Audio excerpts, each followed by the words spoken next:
So, I mean, you would think as an elected official that you could speak your mind freely about an issue that, I don't know, you have to vote on, including one you're opposed to and think would do harm to children. So Colt Black is now the target of the progressive left in Frederick, Maryland, because he dared question a policy forcing students and staff members to go along with the gender transition of students. The Frederick County Democrats demanded an official Title IX investigation, and the idiots on the school board dutifully obliged. So Colt joins us now, along with his attorney, Tyson Langhofer, who is with Alliance Defending Freedom, and it's great to have you guys. So, Colt, start with you. Tell us about the school policy and how it is that you somehow violated Title IX. Well, sure. Well, thank you for having me. So let's kind of start at the genesis of this whole thing. First and foremost, I'm a father of three in our county school system. I was duly elected to the Frederick County School Board in December of this past year. And this all stemmed from a January 8th Board of Education meeting where Policy 443, which is the gender nonconforming and transgender policy here in our county, was being discussed by community members.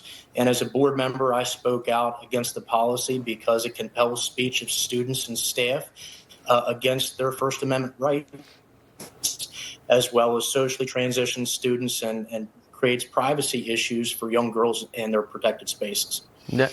That's exactly right. So, Tyson, in the minds of the Democratic school board members, not calling a confused kid by his or her or they's preferred pronoun is much more important than free speech.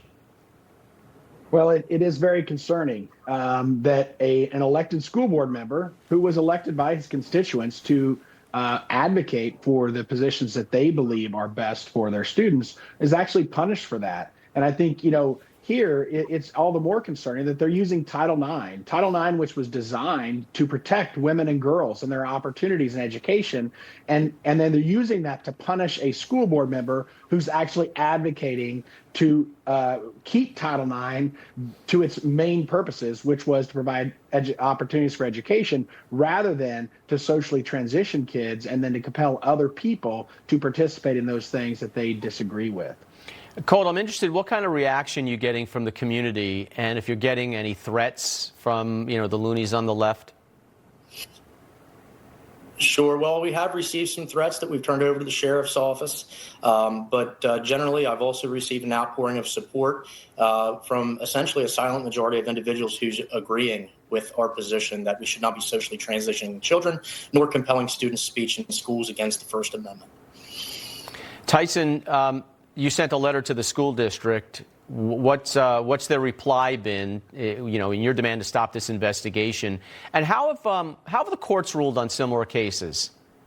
Yeah, absolutely. So unfortunately, the school board did not agree to stop the investigation. They are continuing on with the investigation, and so we'll see what the outcome is. But we believe that the process is the punishment itself. That submitting Mr. Black to this process is the punishment. But the courts, thankfully, have upheld other lawsuits that we've had to bring where the government is weaponizing Title IX to shut down people who disagree with gender ideology. And we've won a number of cases against other public universities who are trying to silence students on this very issue. So we know that the law is on our side because the First Amendment prohibits the weaponization of the law to silence one's political opponents. Colt, the Democratic Committee's complaint is that you engaged in, I love it, hate speech, which is, their catch-all. It's almost laughable, but they do want to put you through the ringer. That's what this is all about. Yeah, I mean, it's clearly politically motivated, but it's completely a violation of the First Amendment rights of both myself, and this policy violates the rights of our teachers, staff, and students, and our school board members as well here in Frederick County. And I took an oath to the Constitution. I plan on defending it exactly as I swore the oath. Good going. Keep it up, and we'll watch this, and I wish you luck in this. Colt Black and Tyson Langhofer, thanks for being with us today.